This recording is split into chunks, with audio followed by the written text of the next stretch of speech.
But wait, there's more. Now we're going to shift gears. Okay. So John and I are going to get rid of the chairs.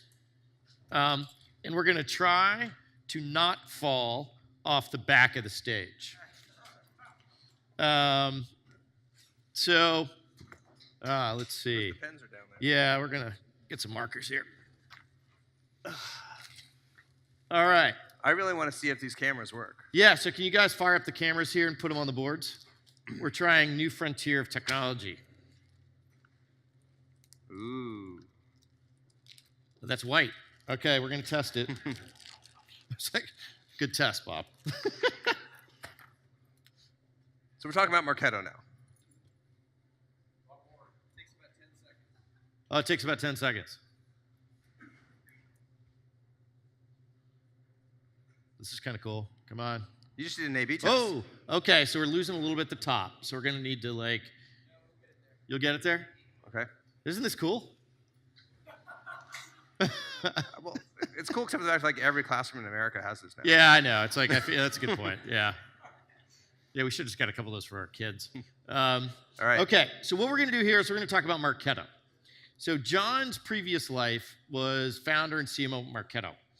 And Marketo did a spectacular job of creating a go-to-market playbook that involved both marketing and sales, created a repeatable recipe, and drove growth. And, you know, like all companies trying to find go-to-market fit, like there's a whiteboard exercise that starts to happen where you actually sketch it out and start to build this as a team. So we want to do live in front of you. This has not been rehearsed, so it could be kind of messy, but that's actually kind of the point, is to reconstruct the Marketo playbook that they built. So on the left-hand side, it's going to be what was going on the marketing side, what were sort of the physics of the customer journey on the marketing side, and then as they handed off to sales, what was the physics of the customer journey on the sales side, and then what do the rest of the companies do, what rest of the company do to support it. So the maybe for context here, I think it's useful to talk a little bit about some of the philosophy Marketo had in building their go-to-market playbook. So maybe talk about your philosophy you shared with me, which was sort of marketing owned, the go-to-market until a certain point, then hand off sales. Like, how'd you sort of think about who was doing the fertilizing and the growing versus the clipping? Sure. So that was a weird metaphor, but just go with it. Yeah. Well, so you know, I had a very, very strong point of view when building the marketing engine particularly for Marketo, and that was that, you know, we live in this world where buyers are overwhelmed. They don't want salespeople calling them. They don't want to get cold called, and you know, if we're going to actually engage with a buyer in this noisy market, we need to find ways to, frankly, let them come to us, you know, at the right time. And you know, HubSpot did an even better job of popularizing this as the quote-unquote inbound model. But so the philosophy was, you know, we didn't want to have. It was meant. How do we keep sales away from the customer or the prospect? Keep them away from the customer. What's that? Keep sales away from the customer From the prospect until that prospect actually wants to talk to a salesperson, right? Because there is a time in a cycle where like, and there's companies that have totally legitimate different views on that. Totally. There's no right or wrong answer on this, but that's why I wanted to talk about sort of this philosophy. Yeah, and by the way, marketing did a much larger portion of the playbook. Yep. Until the customer is really, really, really, really ready to engage and buy relatively quickly. Right, and a couple things, remember. Which is very different than Mobile Iron, by the way. Mobile Iron is actually the other one. And it's different from Engagio, right? But this was, the key pieces of this you have to remember are relatively lower price points. You know, we were about a 20K ACV when we started. You know, in a category that people at least knew about because we were competing against Eloqua and so on. So, you know, that this net fishing approach, you know, cast the wide net, see who you catch, and then like keep the good ones, you know, send the good ones to sales and keep the rest over in marketing. That worked with that setup of, you know, lower ACVs and quote unquote an existing category. Engagio, slightly higher ACVs, new category, we got to spearfish, right? We actually do need to knock on people's doors and reach out to them and call them, and that's what account-based marketing is all about. But Okay, so this was good. we're So talking here. marketing owned the go-to-market playbook until very strong signals, then sales took it. Yep. So the customer could make a decision relatively quickly. So part of that was Marketo was in a category that was reasonably well defined. So people kind of knew, hey, marketing automation, got it. So you didn't have to create a category. Sort of a mid to low ACV. Yep. And you were trying to be relatively high velocity. Is that fair? Yep. Yeah. Okay. A monthly cadence and all that kind of thing. Okay. I think the other thing I should point out is, so like most SaaS companies, we aimed for a CAC ratio of about 1. Customer acquisition cost. So for every $1 in sales and marketing, we'd get $1 in new bookings. What's interesting is that Marketo, that $1, of sales and marketing was about 50% sales and 50% marketing.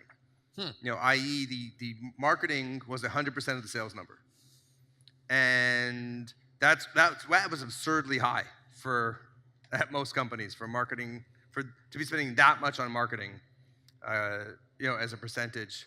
And but at the same time, sales we're generating 80 to 90% of all the pipeline. So the salespeople weren't spending any of their time talking to people who weren't actually in active deal cycles. So there's one other important sort of piece of context here that I think is important before you get into sketching this out is, how did your customer decide to buy?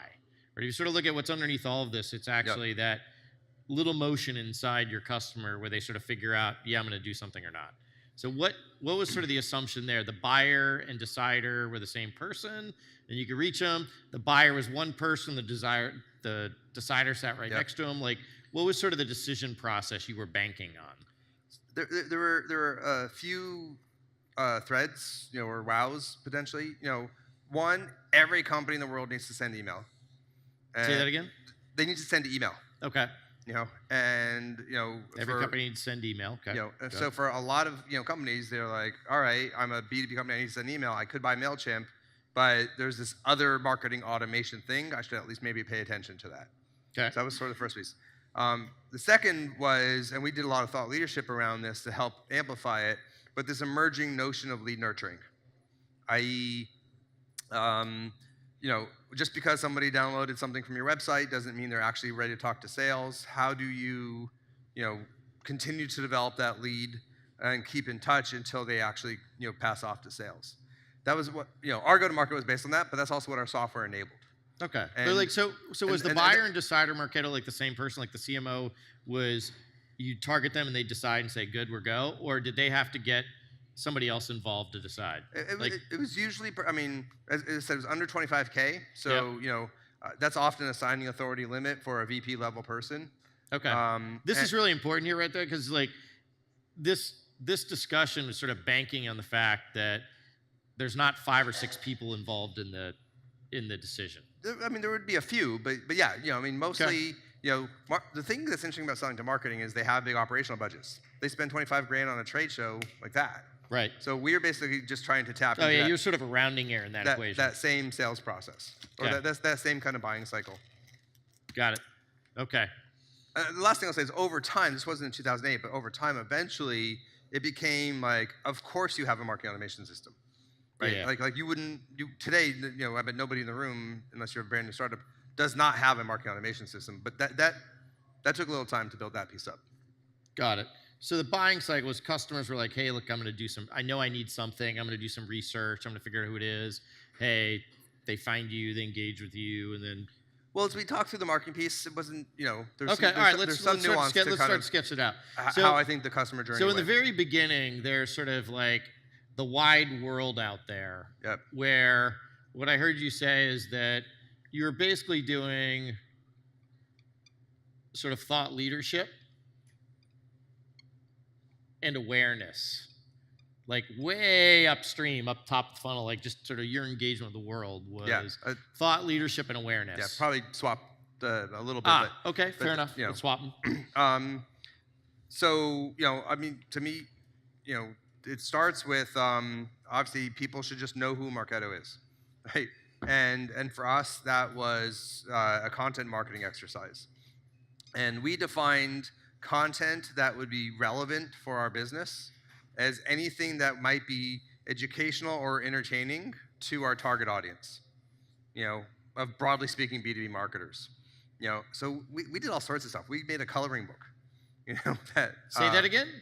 We made a coloring book even, right? So You as made long a coloring book. a coloring book. Yeah. So really? as long as it was. Anybody else tried a coloring book for marketing? You did? Nice. Remember our coloring book. So if it was educational awesome. or entertaining to our target audience, that fit into our rubric of what content was okay because we just wanted people to know the Marketo brand. So then that created awareness, but then we also wanted to create preference and people sort of liking Marketo and trusting Marketo. I think B2B brands are very much about trying to reduce fear and reduce risk. Because 30-second, sidebar. B2C brands are usually aspirational. People, buy these jeans and you'll look cool.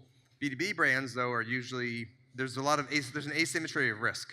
Whereas you make a good B2B decision, your company's better. You make a bad B2B decision, you lose your job. And that's why great B2B brands are like nobody ever got fired for buying IBM. And so if you're not IBM, how do you reduce risk and build trust in your brand? I think it's through thought leadership because people trust experts. And so we put a lot of our content energy into building thought leadership that would help position us as experts in the category. So we didn't just talk about lead nurturing, we wrote the definitive guide to lead nurturing. Okay, I'm gonna come back to that in a second. So there was sort of a definitive guide here. I'll come back to that in a sec. Yep. So let's go across the top. So awareness, thought leadership. If you look at sort of the rest of sort of the marketing journey for a customer. So usually, what was here? So there's a line here. Okay. Usually we wouldn't require people to fill out a form to get that content. Because our goal for people kind of getting that early stage stuff was not to generate quote unquote a lead, it was to build awareness. You put a form in front of something, that's going to dramatically reduce the number of people who see it, and I wanted as many people to see it as possible. But then, now we got to start building our database, right, with content. That's really cool. It's catching up. Can you guys read that all right? How's my handwriting? Open content, awareness, thought leadership, VP marketing. All right, so now what's to the right? So let's sort of and then sort of draw a line here, sort of hand off to sales. So what was in here? So we got to start building our database out. So, we explicitly thought about how many names get captured into the database. You want to go across? Yep. So then, not every name was equal. A bunch of students and consultants and people from companies we would never sell to. So we had a category we called Target to identify all those people who came into our database that were actually people we might want to sell to. Okay. Technically, we don't have to get into the detail. There was a micro stage between these two to reflect the fact that somebody might be in our database, but they'd never responded to anything, and they might not even know who we are. So a target has to have both be aware they're in our database and be in the ICP. An example being if you just buy a list, right? Their names, they're in the database, but they don't know that they're in your database. Okay. So you have name, then target, then what was next? Yep. So then we had lead. And this is sort of the key, key stages. We assumed that you could be a target for indefinitely. Because if you're a target, you're somebody who could buy from us, but hasn't shown any sign that you're actually looking to make a purchase of marketing automation software. And so that's where we would nurture people in the target stage. And that required lots of content, which we'll kind of get to kind of below the line. Yep. And then what we were doing with the lead category then is we had a set of specific things that we had created on purpose that we said if the customer responds to any of these things, that's a good sign that they might be in a buying cycle. For example, we were one of the first companies to publish our pricing on the website. And we did that partly because buyers liked to see it, but also because the fact that they went to the pricing page was a signal that they may not just be hanging out liking our content, they might actually be thinking about software. And we would create RFP templates and buyer's guides and other types of analyst reports. That's actually one of the best ones. If you can get an analyst evaluation of your category, that was one of the strongest signals. And if somebody kind of tripped over one of those pieces. Okay, so there are like tripwires Yeah. here. Okay, that's sort of a way to think about this, okay? The big net to just capture as many people as we can and put them into the nurture bucket. And then when somebody in the nurture bucket hits the tripwire of a buying signal, we made it a lead, and that's when we would pass it over to the sales development reps. So that's now over here? We still consider that marketing. Okay, so that's important. Like in this case, for them, SDRs were sort of part of the marketing flow. They reported up to me in marketing. Okay. And this is now the first time that a human is reaching out to that particular customer.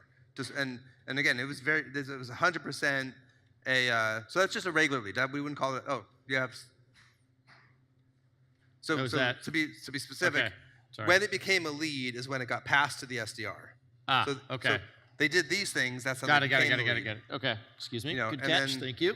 The lead would. As you can tell, this was not rehearsed. This is real. The SDR would call. Now, there's an interesting thought exercise to do in terms of how much you pass to the SDRs. Okay. Because we very much didn't want to pass. We wanted the bar to be high enough so that we're not calling people and annoying them who don't actually want to get called. Okay. But so the action here was an SDR would call, right? Yeah. And again, you didn't want to pass too many and then have people be annoyed that we're calling them. At the same time, if you didn't pass somebody who was actually in a buying cycle, there was a big cost. Yep. Right. So there were lots of discussions of exactly where that threshold, should be. So the SDR then did basically BANT qualification. In particular, we really just focused on the N and T, so need and timing. Is this a business who could use our software, and do they have a project in the next 6 months? And if so, then it would get passed to the account executive as what we would call a sales lead. Okay, so that's really sort of gets handed off to an account manager, AE, whatever. Okay. And our rule was they. So this is a call. What's happening here is the SDR is a call, talking to them. Series, do like are they doing a WebEx or a demo or what are they doing? It's just literally a phone call. Yeah. How long? Literally, they're a gatekeeper to say Okay. How long was the call typically? 10, 15 minutes. Was it scripted, not scripted? How'd that work? Yeah. Over time, we built out scripts and ways to kind of scale out the SDR function. Okay. Obviously, there's emails, behind that, as well, and all that kind of thing. But again, this call, as much as I hate it, didn't add much value to the buyer. That's a good point, actually. All the other pieces here about the physics of the customer journey. This is actually kind of a pain in the butt speed bump for the customer. I've got to get through this call to get what I want, which is I want to see a demo and talk to a salesperson. This is a really important point that he's hitting on here, because one of the mistakes that I sometimes see companies make is they are so concerned about protecting the time of their sales rep that their entire playbook is built around qualify. It's literally like the entire sales playbook is not what's the customer journey, it's how many speed bumps can we put in front of a customer to prove they really want to talk to me. And like, just be a little cautious as you're sort of engaging sort of the traditional sort of sales model tools. You'll sometimes feel sales leaders start to build a playbook that feels a little bit more like the conversation prevention playbook. So just think about it always through the lens of the customer journey and what's the physics of the customer journey, and you'll generally be okay. This is sort of a deliberate speed bump, but normally I would sort of advise against speed bumps in here. So the sales lead, the sales rep basically, I think to your speed up analogy, almost effectively got to do another speed bump here too. Yeah, which is for the customer? Yeah. So which is now the sales rep does a call with the customer. And we flopped back and forth on this one of whether or not there's a demo in that call. Because to demo or not to demo? Yeah, because generally the customer really wants a demo at this point. And we generally don't want to do a demo at this point. Why not? That's an important question. What we want to do is we want the first reflex, I'd be like, do a demo. Why not? We want to do discovery, right? We want to talk to them about their business pains and their challenges, and then come back to them here with a demo that's sort of, actually mapping to their business and their environment and that kind of thing. So what's the customer learning here? This is a really good point, because sort of the what's in it for Marketo is discovery and the business challenges. What's in it for the customer is, hey, I want a demo. I want to learn something. Yep. So it's a line to walk, right? And so, often what we did is we did end up having a short version of the demo, that they could all right, let me ask you some discovery questions, and then we'll show you a quick demo. And we very much teed it up as this is just a taste to really see it. What were the key messages happening here?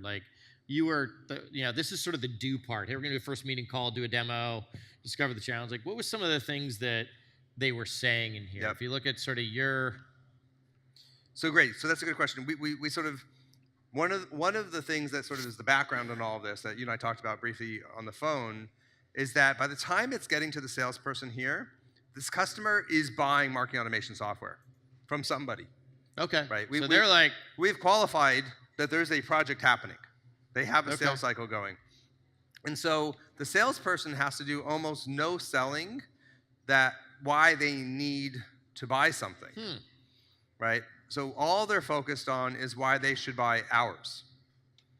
And so much of the say had to do with, kind of differentiators, as well as, if we could figure out who else they're talking to, dropping, silver bullets and landmines, to kind of try to set things up. Interesting. So it's really all about why Marketo at this stage, Yep. not about why marketing automation, why Marketo, and why not the other guy. Right. Okay. And again, a lot of I would give this presentation about kind of how we did this to a bunch of companies. A lot of people tried to copy it, and the problem is if you don't have the other pieces that we talked about, like existing category, with kind of all the this only works if the customer knows exactly why they're showing up at your door. Exactly. So there's a bunch of prerequisites to make this model work. Okay. So I think we can probably. So this was marketing. This is interesting. So the AE's first meeting call, is this marketing or is this sales? So that is the salesperson doing it, but it's still quote unquote a sales lead. The rule was if after this first call they thought that this was worth more of their time, then they would create an opportunity. Got it. Okay. And we actually thought about it kind of like a lawyer. A lawyer can take one meeting with a client, just to kind of figure out, is this a client that's worth talking? But then any other meetings with that client is on the clock. Okay. And an AE should be tracking their time against opportunities. So marketing and my team, the sales development reps, got paid when this happens. Say that again? Marketing got paid when the AE created the opportunity. Okay, so they're looking at sale. You think of your customer is the AE, and so that's when sort of marketing gets paid. That's interesting. So I see some companies do that, and some companies don't do that. It's really interesting about how do you variable comp a marketing team. I had a quota for that if I made my number, that means there was enough opportunities being created for the sales team. Got it. That's interesting. So typically now the next meeting in the opportunity stage is going to be the demo. Kind of the. Is that the main thing that happened here? Now you're engaging with the customer. Yeah. So this is the demo. Okay. And it'll have more of this. The kind of the why Marketo. And then typically you'll also start to talk in that first meeting a little bit about kind of pricing and what does the buying process look like to kind of move forward. So what was the ask at the end of the opportunity meeting? What at that point you're like, hey, you ready to buy, or is there an executive meeting that happens? What's sort of at the end of that opportunity demo discussion? For us, the happy path after that is proposal. Now, not every deal follows that happy path. Okay, so the ask out of that is, can we send you a proposal? Yeah. The times where that doesn't happen, it's either, okay, we need another meeting, another demo with more people or a different audience. So there's you get a little bit of a loop in there. Sometimes there's a second demo. Should we talk about evals? Or hold that for a second? Before real quick, I want to get to the wows. So in here, as you're going through this, what were the wows at the various stage, right? You've got sort of this awareness and thought leadership back here. Yep. Wow. Where did the wows, where was the stuff that you sort of communicate with a customer where they're like, I want to learn more? Like, what were you using to hook them?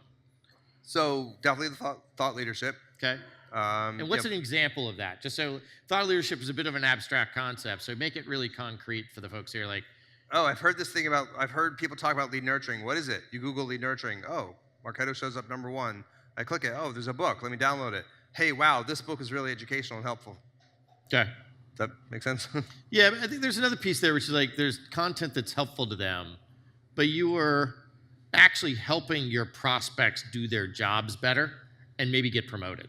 That was the thing I sort of heard, like through like their marketing professionals could see themselves sort of improving their personal professional prospects by becoming an expert in some of this stuff. Yeah. There's definitely the subtext of that. For basically, that's true for Marketo and Engagio. Yeah. Like, this is the next hot thing in marketing, so I want to make sure I'm up on it.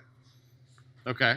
So what was another wow? Like, what were the things that you discovered in sort of that early engagement with customers, either in the marketing stage, the demo stage, where customers are like, wow, I want to learn more. Like these things that really kick customers forward. There was first this whole content thought leadership thing. Yep. There was, compared, just things like publishing the pricing and Say that again? Things like publishing the pricing and all that. There was just a transparency almost to kind of this part of the process. So was that back here? You were really sort of like? I think more here. Okay. Some of the other things we had, like we had a fair number of demos you could watch just online. That's interesting. So you automated demos in a way. Yeah. Where and everybody still wanted. So you said there was like a 2-minute demo and a 9-minute demo. How did you sort of use those in here? There's a 2-minute one anybody could watch, because frankly, I figured that was as much about building awareness as anything else. Okay, so like a 2-minute demo. Yep. And then the 9-minute demo was a tripwire. Right? Because if you wanted to watch that, then it's much more likely that you're, kind of ready for the next step. Okay, that's interesting. So there's a 2-minute demo ungated over here. Yeah. But you sort of held back the 9-minute demo, which was a tripwire. Yeah. Okay. And then, but so there's we really did lean a lot into letting people self-educate, because we believed in that. Okay. And so I think that buying process might have been a wow. Was there any other things that sort of like customers like really attached to that caused them to just want to spend more time with you? Well, as you got then a little further and they started seeing the product, again, we were competing against Eloqua. So at the time, Eloqua was a bigger, better known company. And Eloqua's reputation was that it was pretty complicated and hard to use. Mm-hmm. And Marketo was simpler and easier to use. Where did you start articulating that we're simpler? Was it all the way back here? Yeah. Okay. The messaging was all, a lot of the positioning was, literally, it was, hey, we're like Eloqua, but we're cheaper and easier. That was the original positioning. Okay. And it worked great. That's nice and simple, right? This whole point of like distilling the 27 things you could say to like, what are the 1, 2, or 3 things you say? Hey, we're like Eloqua, but we're cheaper and easier. If you can find, by the way, if you're an entrepreneur, if you can find a category where there is a relatively larger company that is not a good company, but they're the main one, and you can go and disrupt that, that's always really a good category to play in. As long as they're not too big, right? If they're too big, then it's hard, but they're... Okay, so you said there's another wow sort of later on. Just the ease. Where did that first show up? Where did you first help the customer experience the ease? They would see it some from the early demos, but I'd say it was really that, whether it was here or here, the first time they really saw a demo, they would be like, oh, wow, okay. That would take me 20 minutes in Eloqua, and, I can do it in just a few with Marketo. The question was this demo in person? And no. This was almost entirely done online. The almost entire process. It was only if it started being like a 6-figure deal did they think about getting on a plane. Okay. So let's actually, this is a good segue to the question that you put on the table earlier that I passed on, which is this concept of the eval. Yep. Right? And there's a... common wisdom is that with more product-led selling and higher velocity selling, you want to build a product where customers can basically self-eval. And that's sort of common wisdom. Hey, go do that. That's best practice. When I was talking to Jon about this, they did not do that, and did not do that deliberately, which was kind of interesting in that it was counterintuitive, at least for me. So well, and it's counterintuitive because everything we built, as I said, was trying to let the customer self-educate. Yep. Like we believe passionately in that. And I did mention to you yesterday, our very first version, we did have a self-eval, and we killed it because it didn't work. And in particular, so talk about that. The self-eval did not work. And the reason why is because marketing automation was a new thing at the time. And so, even though everybody knew about it, it was a category, it was still relatively new. So somebody could they would log in, and they would literally like, I don't know what to do. Like, and there was no way we could give them a good experience in an unguided fashion. And so we knew we could not let them just kind of, here are the keys, go off to town. And so we had to come up with another approach. So so somewhere in here, if the customer really wanted it, and some people did insist on it, what we would do is, instead of a here are the keys, go crazy, we would do what we called a guided evaluation, where a sales consultant would you get on a go-to-meeting together, and the sales consultant would effectively make them the driver, and all right, why don't you click here? Why don't you do this? Why don't you do this? And kind of let them play, but again, in a very guided fashion. And that delivered some of the benefit for us of the eval.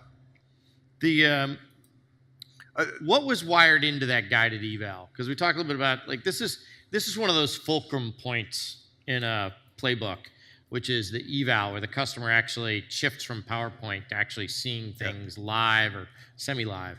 So what were the things that you wanted to make sure sort of came out in that guided eval? Did you have a script that people had to follow? What was they didn't have to follow it exactly. Okay. But honestly, the main thing we wanted them to see was ease of use.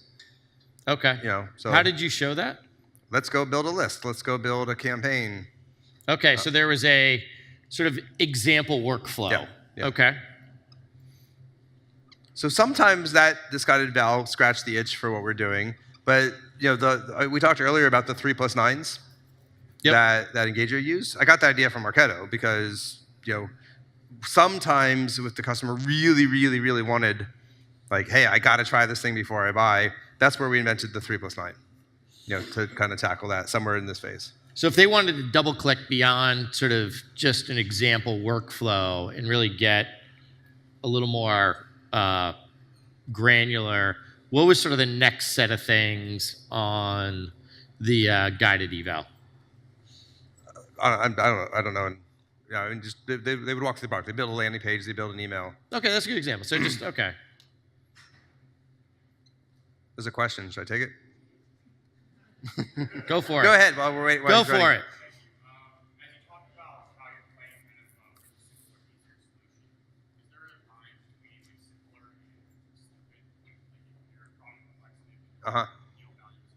So the question is the line between simple and just too simple or stupid. We had a mantra at Marketo, which is we want to make the common things easy and the hard things possible. And we worked really hard to try to get that usability balance right.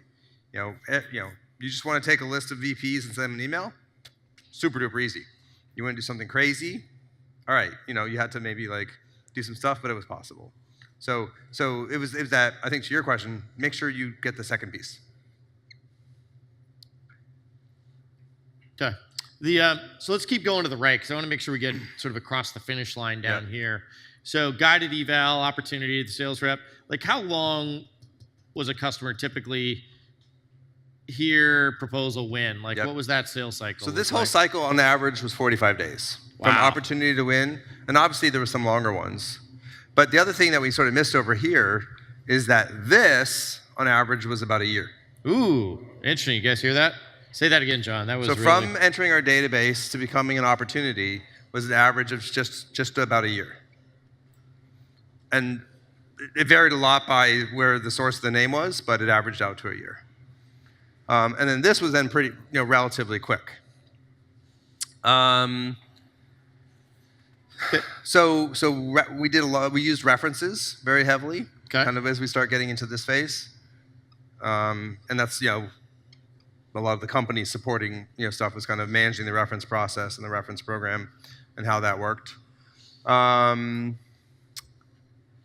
the win. Talk a little bit about onboarding. So this was, one of the things that we talked about earlier is that in a recurring business, the win is not the end.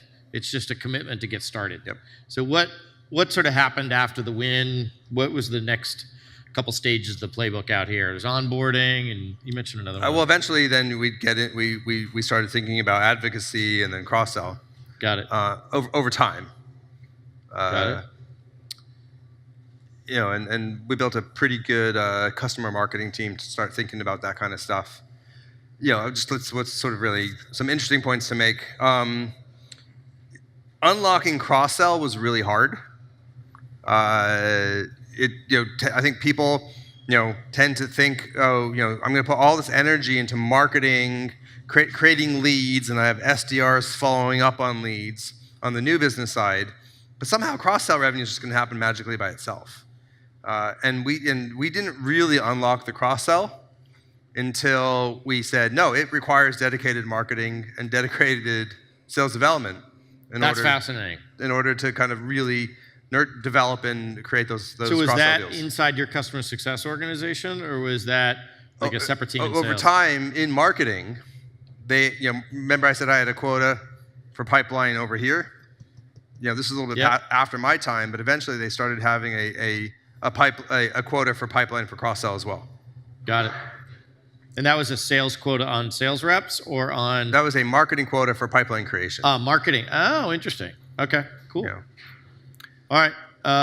Let's see. Anything else on sort of the far right that you wanted to talk about in terms of key things that were happening? Customer marketing, unlocking cross sells. Anything with onboarding that was key? Honestly, I think the onboard. I mean, I mentioned one thing was interesting earlier around on-premise onboarding had a much higher retention rate. Yep. So it was worth kind of selling that. And then everything we've talked about is primarily the SMB go-to-market model. Good point. Okay. But over time, as Marketo moved up market, the enterprise go-to-market model, frankly, looked different. And the onboarding on the enterprise was much more complicated, not surprisingly. Okay, that's actually a good note. What else is interesting and exciting? So let's talk about what the rest of the company had to do to sign up to help support this. So over here in your awareness and thought leadership, like what was this marketing doing everything and generating the content? It's fine. Was there anything the rest of the company was doing over there? So lots of marketing. You could put like corporate marketing and brand stuff there as well, PR. A more subtle thing is, what does some of your best awareness come from? It comes from happy customers. And so, kind of just literally, thinking about how do we unlock that advocacy, unlock that harnessing the power of our customer base.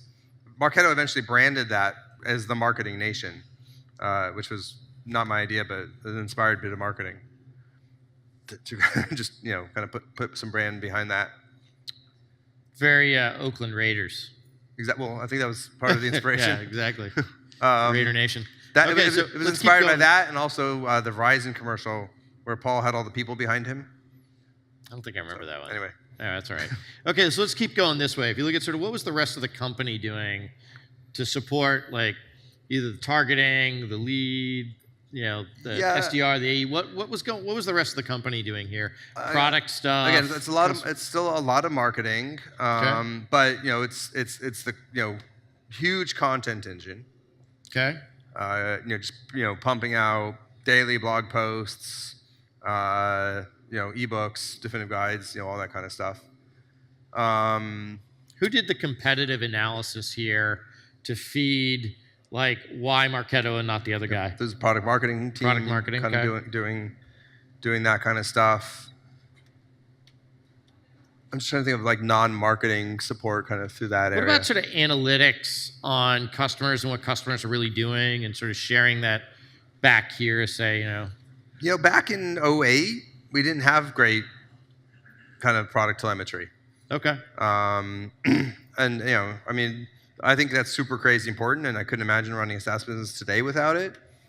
But at the time, we didn't have much. Yeah, so there wasn't a ton. Where was any tension? If you look at sort of tension with the rest of the company here, like where, as you were trying to execute on this part, like where were you struggling, or like there was tension between you and the rest of the company? One of the tensions would be that we had all this educational thought leadership, kind of telling people how to do it, and how we did it, ourselves. And then over here, somebody would buy it, and they say, "I want that." Give me, make me like Jon's presentation, and so that we have that, and that connecting those dots is really hard. Interesting. Issue was make me like your thought leadership. How did you solve that? I don't think we ever necessarily did a great job of it, to be honest. I think the services teams over time just got better and better at it. But probably the one thing that did help there the most was staffing up the services team with marketing experts.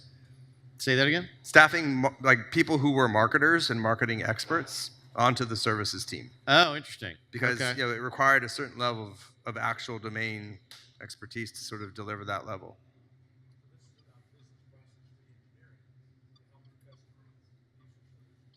Yeah, so Chuck's point is that this is really, to really get full value from the solution, it's business process re-engineering, right? Which is true. I mean, if you're going to implement lead nurturing, that requires people to change the metrics they're reporting on and how sales and marketing work together, and so, yeah, the best use of the software definitely required changing how they went to market, not just implementing the technology.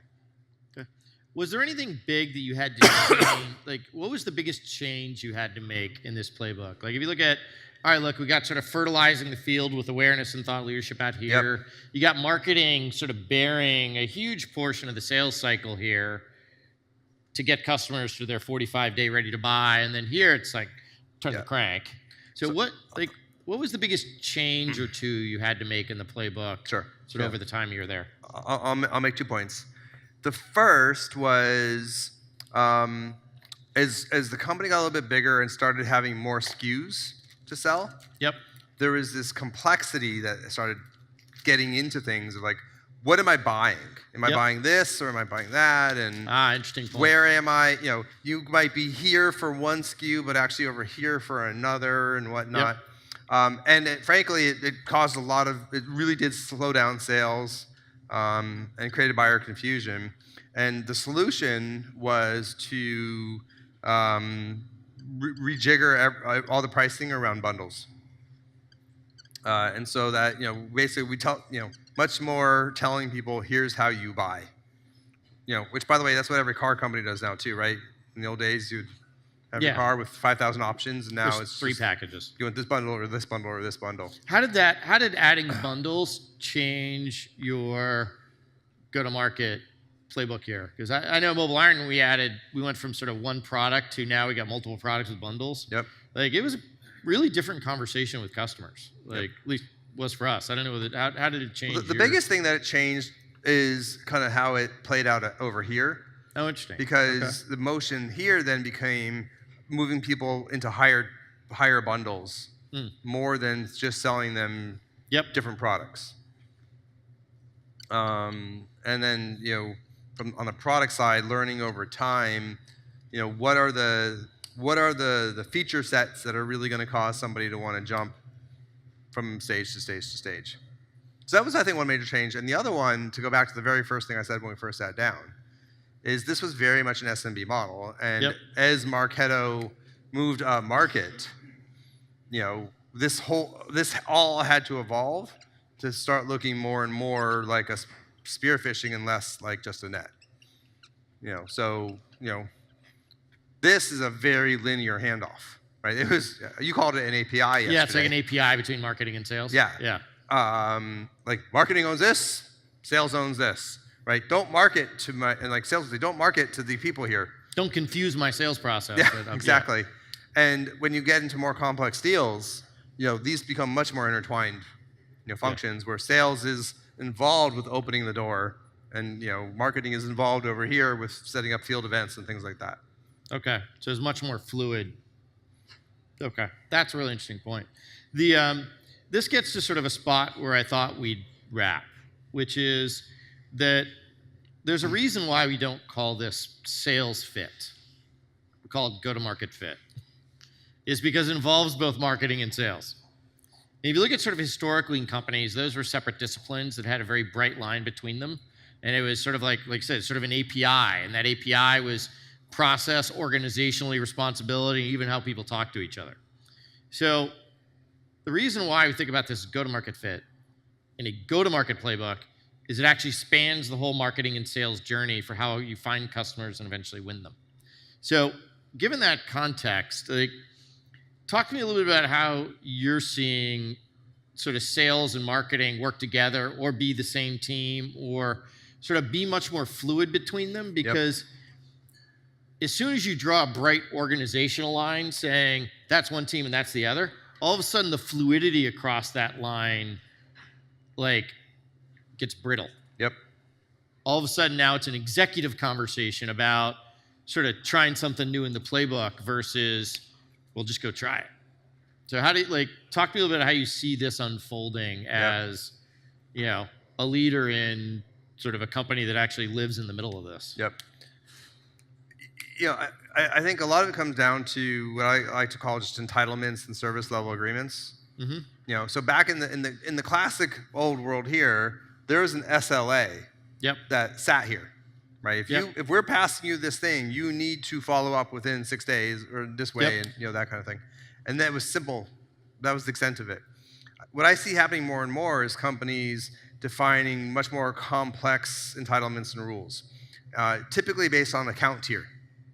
Okay. So, they might say, all right, for a tier 3 account, which is maybe anybody in the broad ICP, this is the contract this is what marketing is saying, this is what we're going to do.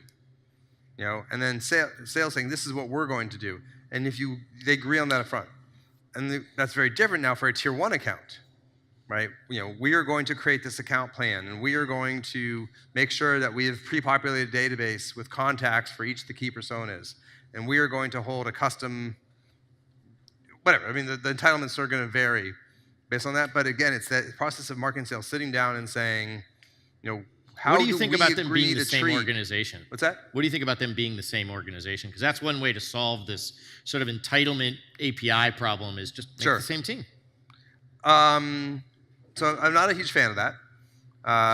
So at Marketo, we started out with separate sales and marketing teams. Mm-hmm. That kind of worked like this. And then we actually did the experiment where we hired the chief revenue officer, mm-hmm. who literally had 3 marketing direct reports and 3 sales direct reports.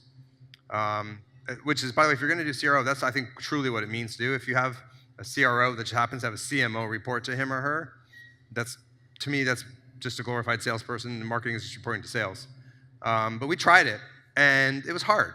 And it was hard because, marketing and sales are very, very different disciplines.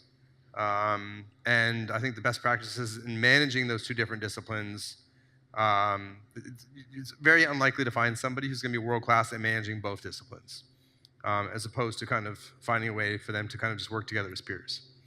This, by the way, is sort of the raw edge of sort of the go-to-market frontier as to how sort of technology and how customers are buying and companies are selling is evolving, which is that the line between marketing and sales is getting much blurrier. And frankly, I don't think anybody's really totally figured out the right answer to this. So the reason I wanted to end on this is it's really about building your go-to-market. How do you find that fit to create repeatable, scalable sales that unlocks growth? And the expectation is that it's not just a sales thing, it's not just a marketing thing, and it's not really 2 buckets that live separately. This is really sort of one big bucket, and it's going to be kind of messy. And you should expect that it to be kind of messy because the world of sort of bright lines, I think, between these is fading. And I don't think we've really yet figured out exactly how to deal with that. When you sort of feel that pain and you're trying to figure it out, just know that you're not alone. So with that, Jon, thank you. Thank you. It's fun. This was super useful. And as everybody can see, just getting this out from a company that was a reasonably well-developed playbook took a while. It still needs a bunch more organization to it. It's still kind of messy and not really totally figured out. But you could start to see how this process works. Imagine doing this with your team where you have no idea what this looks like and starting to build this and iterate on it. It really becomes a living, breathing thing that is evolving and learning with you and your team. So thank you, Jon, for being part of this grand experiment to do this live. So thank you.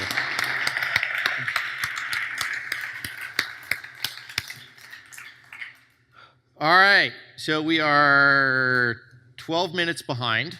I'm going to ask Tehi to come up and do our wrap, and then we will head off and grab some food and drinks. Tehi. Thank you, Bob. Well, I want to thank not only Bob, but all the guests we had today to come and sort of share their thoughts and their experience on this. I learned a lot, and I hope everyone here did as well, too. So to just quickly summarize, as Bob mentioned earlier, we talked about what is go-to-market fit, how to find it. I think Jon Miller at Engagio brought up a really good point that as part of coming up with a go-to-market playbook, it's important to include adoption and renewal as well. It just doesn't end with winning the deal. And then once you have go-to-market fit, what you have, as we're talking about, is this whole idea of predictable, repeatable, scalable growth. And on this one, I think Jon Lee really summarized it well when he says that, at the end of the day, it's a mathematical equation. So as investors, we run spreadsheet models, and what that means is that we can accurately predict growth, and that's what investors like. The later you go, like including public companies, they value it even more. So at the end of the day, it comes down to this, as Jon said, filling out a mathematical equation. I really learned a lot from the speakers that we had today and the panels and other discussions. And so, for Mickey and Jon, learned about sort of early go-to-market in terms of what is founder-led, not, and the other types of experimentation. And then something that came up that we didn't really highlight before is this sort of power of partner-driven go-to-market, whether it's what Google has done with ProsperWorks or Facebook did in the early days of Hearsay. And then we had Clara then share with us her experience on refinding go-to-market fit, and that actually it's harder the second time than the first time because you have to overcome inertia. And the fact that they're even spending 30% of the leadership time on this really shows how important this is to the company going forward. And in talking with like Samsung and others, the larger you go, the more challenging this becomes. And then the whole idea of, making go-to-market a science, and we saw that with Dominic and with Jon. So to end, we just want to say here that, the advice that we want to give for early-stage startups is that successful startups have to reinvent yourself 4 times, and that product market fit is not enough. It's also about finding go-to-market fit, and that go-to-market, and as a result, leaders and CEOs and others, as the companies are reinventing 4 times, must unlearn as well too. And so, as Bob likes to always say, and he's persuaded me this is correct, is that it's really important, I think, for everyone to know that you're not alone. I was just talking to one of the co-founders earlier today, and about the issues he's facing, and that it was good to hear that other co-founders, other companies are facing similar issues. So I think this won't be the first or the last time as people go through this journey. And so with that, survive well, thrive well, good luck. And if you like the event, we hope that you'll write a review on Amazon about the book for us as well, too. Thank you very much.